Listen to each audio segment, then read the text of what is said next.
I'll be right there. Come on, you old hermit. I have a buffet on the terrace. I'm coming. So, I'm an old hermit, am I? And our daughter says I'm eccentric now. I wonder how the devil she ever found out. From me, of course. But you love me just the same. Oh, Max, what's got into you? Stop it. Oh, I reached the dangerous age. And, lady, I'm going to have fun. Well, come on out to the terrace. The hamburgers will get cold. My dear, I'm going to have a new kind of fun. Oh? It's a joke. I'm going to play a tremendous joke on the whole world.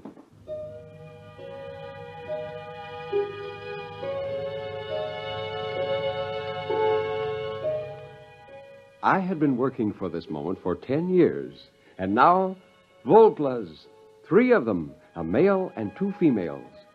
I had called them Volplas since that day 10 years ago when I got the idea of creating a flying mutant, which I would teach to feed, play, and talk. Now I was almost ready to play my joke on the world. After lunch, when I returned to the lab, the Volplas were moving about on the mattress where I had placed them, and the male was trying to stand. They were about 28 inches high. Except for the face, chest, and belly, the Volplas were covered with a soft, almost golden down. The skin was pink. Upon his head and across his shoulders, the male had a shock of fur as soft as a chinchilla. The cranium was in the same proportion to the body as it is in the human. And they were shockingly human-eyed. When the male spread his arms, the span was 48 inches. I held his arms out and tried to tease the spars open. These spars turned backward and ran alongside the wrist almost to the elbow. Powerful wrist muscles could snap them outward and forward. Suddenly, as I teased the male Volpla, this happened. The spars shot outward, adding 9 inches to each side of a span. The lateral skin, that had until now been resting in folds, was tightened into a golden plane that stretched from the tip of the spar to his waist. A true gliding plane, perhaps even a soaring plane. By 4 o'clock that afternoon, they were ready for their first solid food. Come on now, here, hold the cup. That's the way. Hold the cup. Oh, you're a beauty. You're all beauties. No, come on. Hey, don't climb on my back. No, don't. Stop. Oh, that's better. Oh, hello, pretty one. Hello. Hello. So that's the way it's going to be, eh? Hello. Hello. Wonderful. Oh, you have no idea what I have in store for you, my dears. I will teach you a language. Perhaps English, a simple basic English. You will have your own crafts, and you'll live in small tree houses, and I'll teach you legends that you came from the stars, that you watched the red men and the white men, and you listen to their speech. And when you're able to take care of yourselves, I'll turn you loose. There'll be Volpla colonies up and down the coast before anyone suspects. And then, my dear, one day, somebody will see a Volpla, and the scientists will observe them. Then the legends will come. Isn't that funny? Don't you think that's terribly funny? Funny.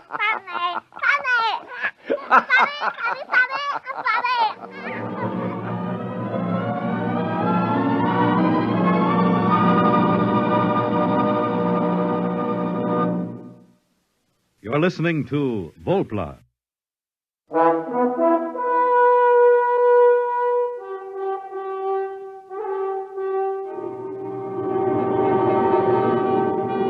Now back to X-1 and Act 2 of Volpla.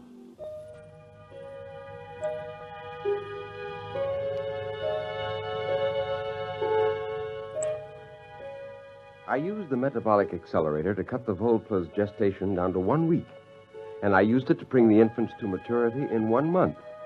By the next spring, I had a colony of over 100 Volplas, and I shut down the accelerator. From now on, they could have their babies in their own way. I had devised a language for them, and I carefully adulterated it with English, as if they had observed us and learned. My Volplas were amazing. They were bilingual. Well, Jane and Susie went down to Santa Barbara for a week, and I took the opportunity to ship the male and the oldest 2 females out of the lab. I put them in a Jeep beside me and drove to a secluded valley about a mile back in the ranch. Tree, rock, sky, sky, sky. That's right, Chief. That's the sky. All right, come on now. Everybody out. Run, jump. Jump, jump, run, sky, sky, That's sky, right. That's sky. right. Take off. Go ahead.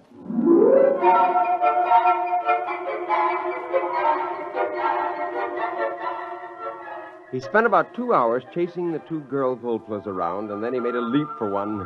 And when he spread his arms, his spars snapped out, and those golden planes sheared into the air. Sky, sky, sky. He sailed over her, and he rose up, and he hung in the breeze for a long moment, 3 feet above the ground. Fly, fly, fly. That's right. You can fly. You can fly. Oh, fly, fly, fly.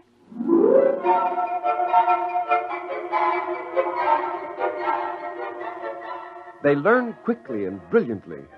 They were not really flyers. They were gliders and soarers. Before long, they took agilely to the trees and launched themselves in beautiful glides for hundreds of feet, banking and turning and spiraling to a gentle halt.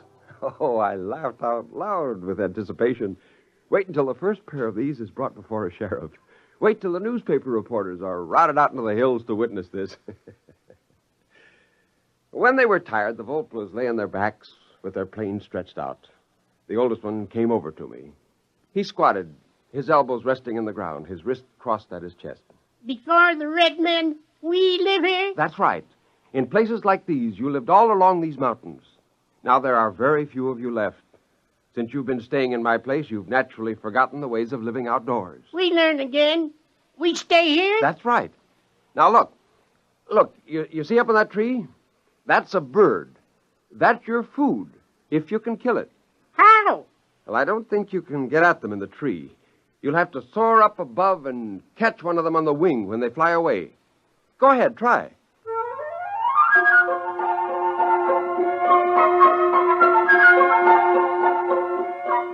He climbed the tree and launched himself and caught a warm updraft from the hillside. In no time, he was about 200 feet away. He began working his way, crisscrossing back to us, and then suddenly he dived. He caught the bird! He caught the bird! Bird! Bird! Bird! We eat! Yes, you eat this. I'll show you how to build a fire.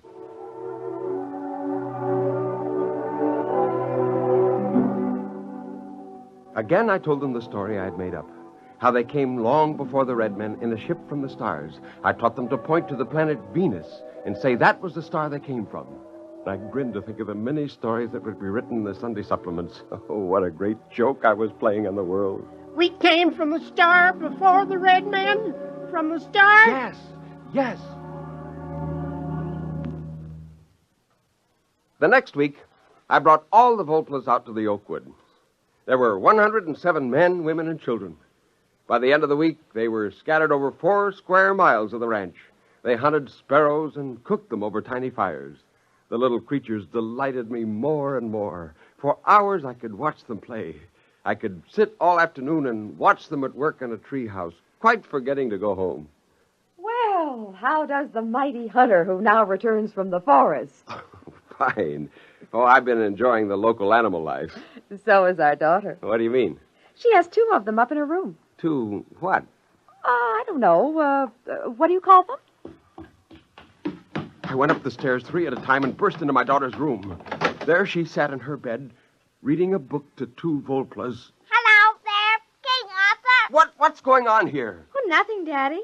We're just reading like we always do. Like always. How long has this been going on? Oh, weeks and weeks. How long has it since that first time you came here to visit me? Weeks and weeks. But you're teaching them to read. Oh, of course. They're such good pupils and so grateful.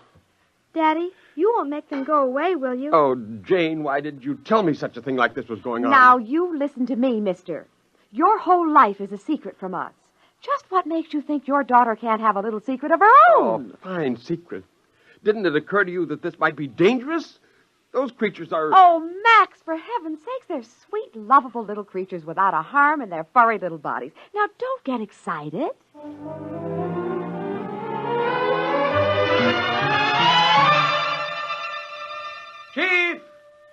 Chief! Look, where are you? Here, Bush. Listen. Do you realize there are 2 Volplas in my daughter's bedroom? Yes, they go there every day. Is there anything wrong with that? But she's teaching them the words men put on paper. Yes, you told us men may be enemies. We wish to learn so we can protect. I have Thing here. Well, that's the San Francisco Chronicle. We've been taking it for some time from box at your house. Oh. I have learned from the others. I can read most of this. It was terrible. The whole wonderful joke of the Volplas would be lost. But I knew what I would have to do. I'd have to explain that my family and I had found a colony of them in our ranch and taught them English and taught them to read. I was stuck with that. Men are dangerous. They will shoot us with guns if we leave here. No. Now listen. When they know who you are, they'll leave you alone. Now, you must disperse all your families at once. Send them far away and spread out. No, we cannot leave these woods. Men would shoot us. But I'm telling you... Perhaps you are not a good friend. Perhaps you have lied to us. Why are you saying we should leave these woods? But it's important. The whole... I mean, you'll be safer. We will decide.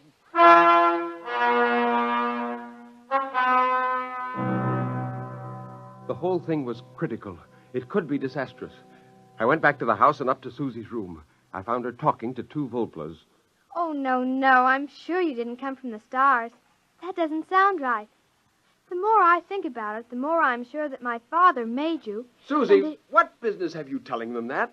I don't want you talking to them that way. Do you hear me? Daddy, you want to play a joke, don't you? Like the time you said I could have a horse for my birthday. You gave me that dried seahorse in the bottle instead of a real one. Were you going to make that kind of a joke? No, now, Susie, honey, that isn't exactly it. No. I don't think it's very funny. The Volplas are my friends. I wouldn't want to play a practical joke on them.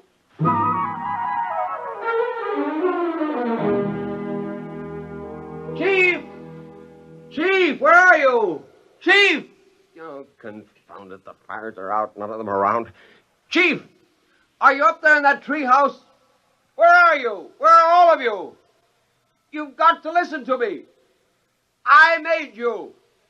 The joke, the whole joke is spoiled. Where are you? Chief! Volplas! Volplas!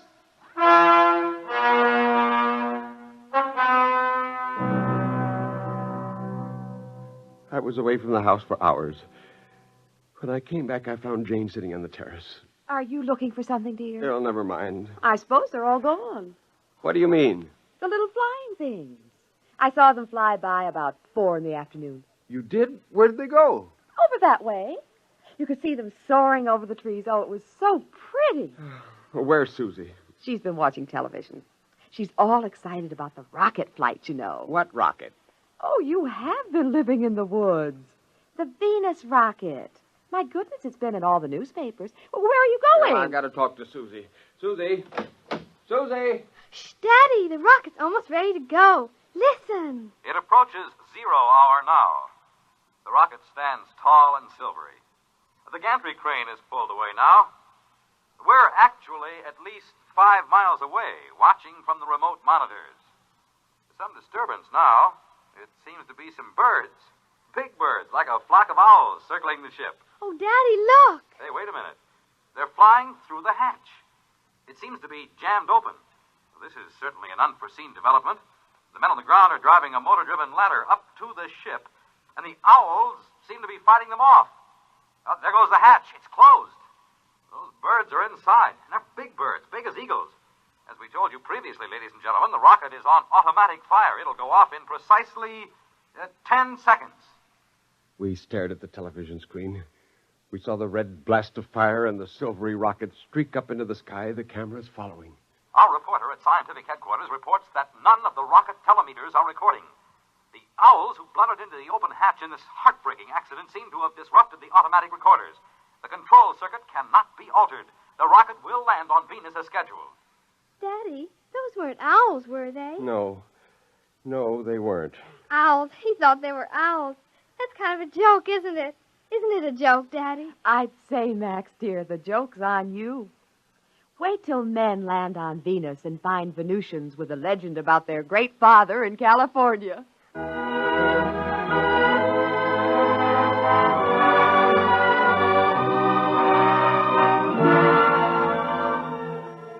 Of course, they left me a note.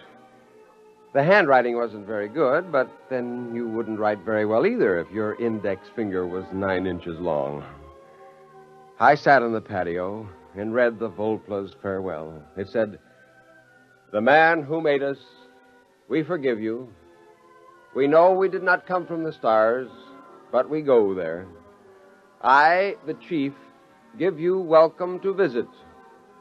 We will try not to laugh at you. Goodbye."